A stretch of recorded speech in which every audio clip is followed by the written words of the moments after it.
Hipergamia e muro. Toda mulher sincera, ela sabe que na sua biologia, no seu DNA, existe a pré-existência hipergâmica, da hipergamia. Não vejamos isso como algo ruim. O problema é o que se transformou essa hipergamia.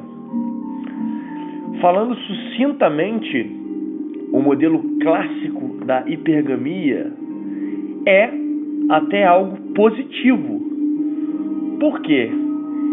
Em tempos remotos, natural que a mulher buscasse o homem alfa, o homem que lhe garantisse a criação, aliás, a prole, né, e que os mantessem de forma segura, de forma protetora. Isso, a hipergamia do passado.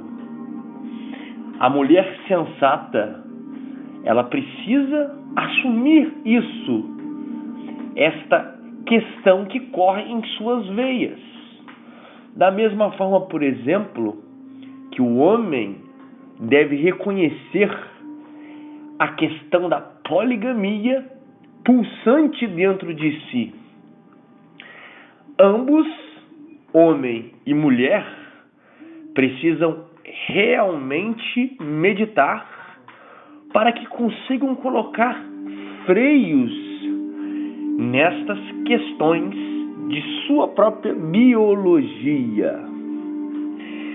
Mas no caso da hipergamia, principalmente nesses tempos remotos, era necessário esse alarme, essa questão na mulher, para que ela sobrevivesse a um mundo hostil, a um mundo cheio de dificuldades e problemas de cunhos naturais e bélicos.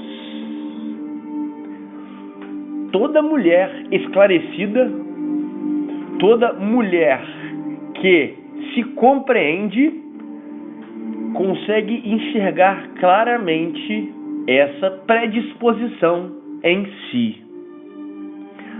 Mas por que essa hipergamia ela é tão batida, ela é tão tratada nos dias atuais?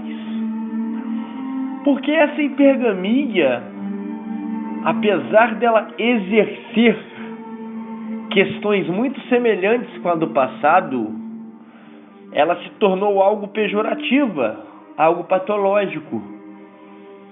Porque não mais, entre aspas, questões de sobrevivência, mas questões de escalada social, que de certa forma, devido à atual situação de coisas, essa escalada social se tornou meio que as questões do passado, questões de mantença, questões de sobrevivência. Só que, ao meu ver, de uma forma viciada. A mulher hoje em dia, em sua maioria, ela não visa, de certa forma, digo em caráter externo, em caráter interno, hoje o novo alfa, entre aspas, é o homem endinheirado. O homem alfa, o homem protetor, o homem masculino, o homem que vai garantir o cuidado da prole e a subsistência de tua família, é o homem endinheirado, o capitalista, o burguês, né? Por mais que essa mulher tenha o desejo de alma por um homem másculo, um homem viril, um homem forte, um homem com uma estética bela, pode até de fato ter um interesse sexual neste homem, mas é esse macho provedor que representa esse macho viril do passado hoje em dia. Porque, de certa forma, não temos mais os mesmos riscos do passado, né? Problemas naturais, guerras, né? Divisão. Esses tipos de problemas, de certa forma, não existem mais. Hoje a problemática reside na falta de dinheiro, na falta de condições e possibilidades de poder se manter. Questão que essas mulheres conseguem achar num macho provedor, né? O próprio Nessahan Alita, ele faz um paralelo muito interessante na questão do macho provedor com o macho que disponibilizará os genes mais fortes, que será o macho alfa, o alfa viril, o macho que possui a macheza, que possui a masculinidade aflorada, né? Esta mulher, de forma instintiva, se coloca numa condição de procriar com este homem, para que depois ela consiga o macho provedor, para que consiga, né, criar de forma oportuna, de forma plena, as crianças geradas pelo macho masculino. É interessante, né, para quem não leu os livros de Nessahan Alita, já fiz até vídeos a esse respeito. Ele faz uma perspectiva clássica e uma perspectiva moderna sobre essa hipergamia, né, traçando as diferenças entre os períodos. Mas por que essa hipergamia hoje em dia ela é patológica? Simplesmente eu posso alegar várias questões, mas vou alegar a principal. Ela objetifica o homem. A mulher não vê mais o homem como família, como um parceiro, como alguém para lhe fazer companhia de vida, mas como um objeto para salvaguardar os seus interesses de curto, médio e longo prazo. Exatamente aí reside o problema da hipergamia moderna. Porque essa escraviza o homem principalmente em questões financeiras e majoritariamente nas questões emocionais. Devido à hipergamia moderna, esta se tornou responsável pelo enlouquecimento de homens. Quando esse não se mata enlouquecido, este mata a parceira devido à loucura causada por essas questões. Porque o homem por ser um ser humano muito racional e não conseguir trabalhar muito bem o seu campo emocional, não conseguir gerir como a mulher consegue gerir o teu emocional, a razão fará com que este surte, enlouqueça, entre em parafuso. Muito provavelmente, este homem cometerá loucura se não tiver uma espiritualidade aprofundada, aguda, agredindo a mulher, maltratando-a, até mesmo assassinando-a, né? Quando este não se mata, ele vai e mata a parceira. Alguns, além de matar a parceira, se matam. Eis a seriedade do assunto. A hipergamia moderna, com esses moldes pós-modernistas, é insano. Necessita-se uma atenção especial nessa questão, principalmente para aqueles que desejam se relacionar, permanecer se relacionando com mulher. O muro é também uma questão a ser trabalhada. Não se tem tanto a se dizer, porque é uma questão simples, né? O valor de mercado da mulher é infinitamente mais curto que do homem. E ela age com a hipergamia num curto período de tempo.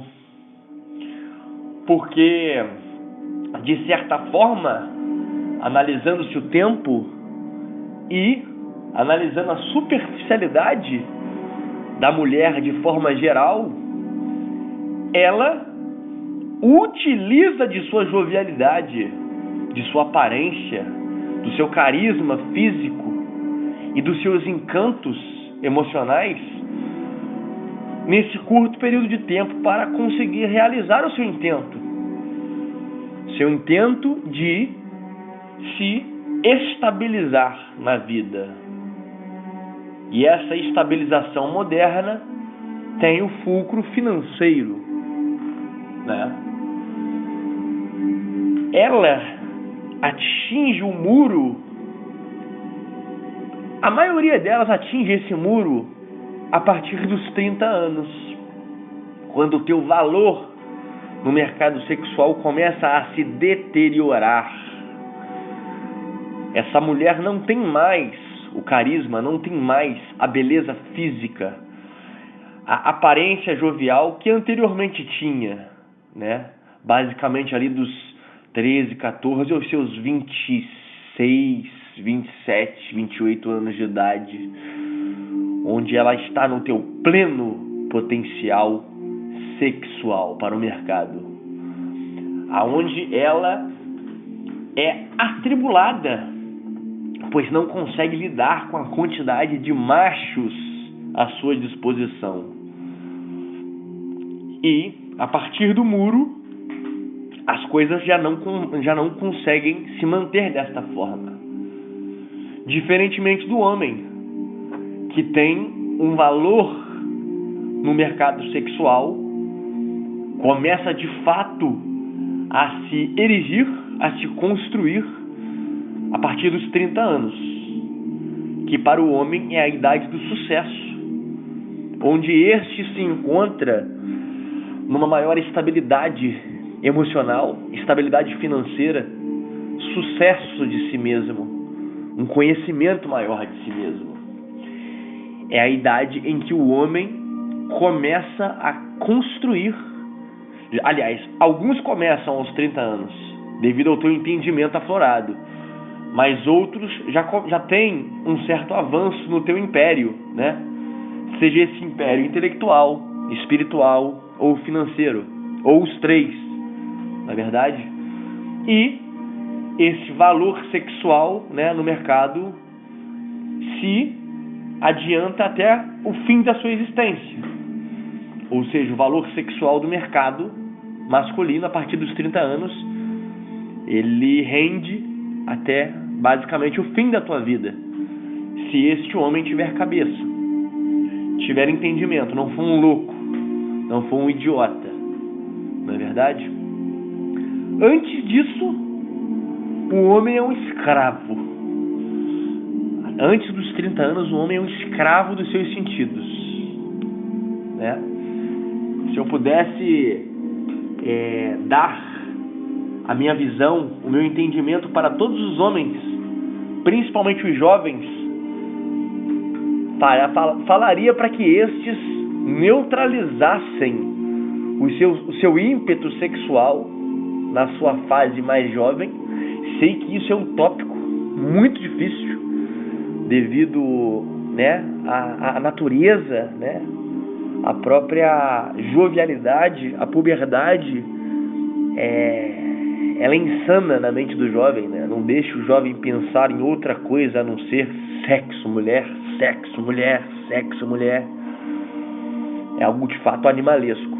Mas, se possível, neutralizar esse ímpeto da carne, esse ímpeto sexual, para que pudesse construir sua persona, construir as suas potencialidades, né?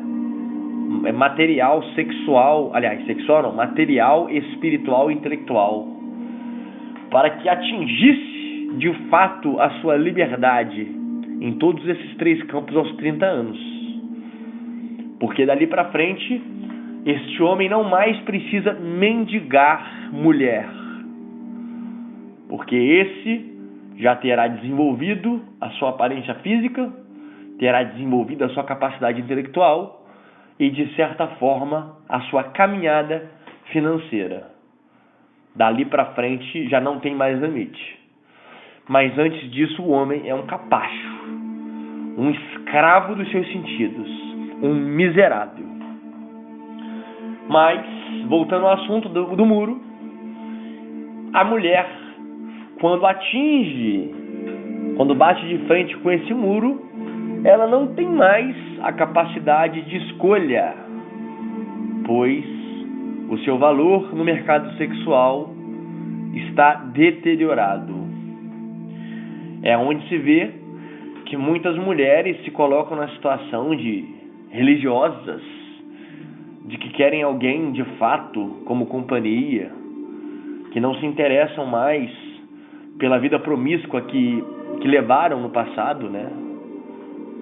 A regra é essa. As mulheres levam uma vida promíscua na jovialidade.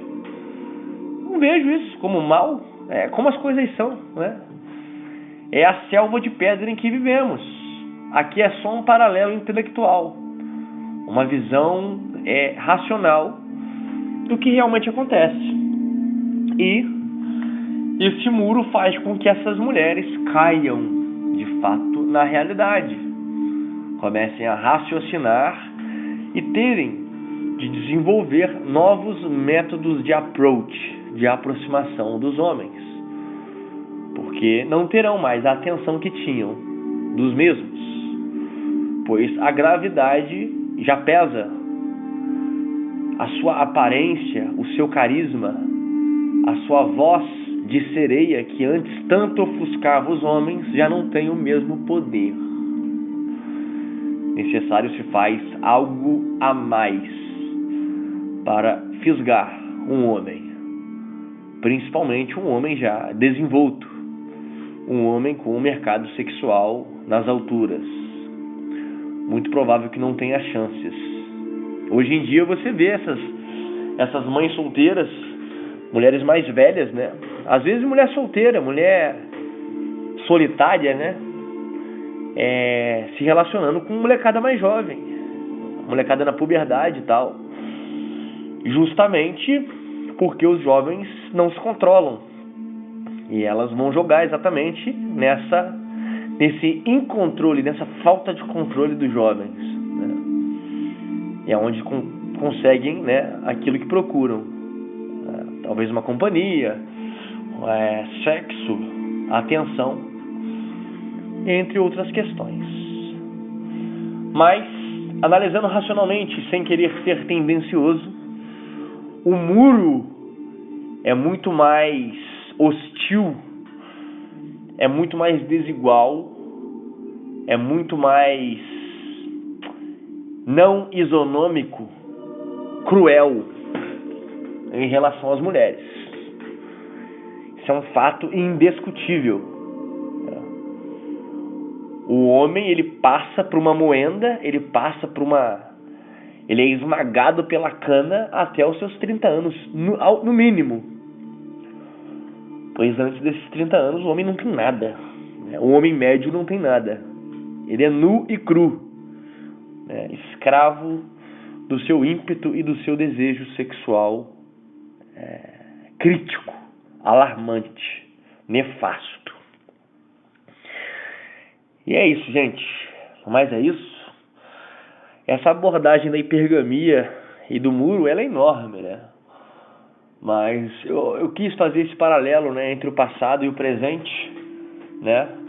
Querendo ressaltar que, por exemplo, tanto a hipergamia quanto a poligamia masculina não são coisas entre aspas, ruins, mas são coisas que se tornaram ruins devido ao estilo de vida e à filosofia do mundo moderno, que modularam tais questões para algo maligno, para algo nefasto. Mas, recapitulando, a hipergamia clássica tinha cunho sobrevivencialista. Hoje, a hipergamia, ela diluiu essas questões de sobrevivência para um cunho mais de escalada social, de interesse umbigocêntrico da mulher, né? Mas esta tem que agir rápido, pois o seu mercado sexual é extremamente inferior ao do homem, porque o muro, ele é racional e frio. Não se negocia com o muro. O muro, quando chega, ele chega e coloca um ponto final nesta hipergamia moderna feminina. E é isso. Curtam, compartilhem esse conteúdo com todas as pessoas da sua rede social, as pessoas que estão próximas, que precisam ouvir tais verdades, porque não adianta passar pano quente nisso. É algo que é pré-determinado na nossa essência, tanto a hipergamia no lado feminino, como a poligamia no lado masculino, e a diferença no muro, né? Diferença entre o feminino e o masculino. No mais é isso, meus amigos. Vocês tenham uma excelente tarde e uma semana maravilhosa. Paz!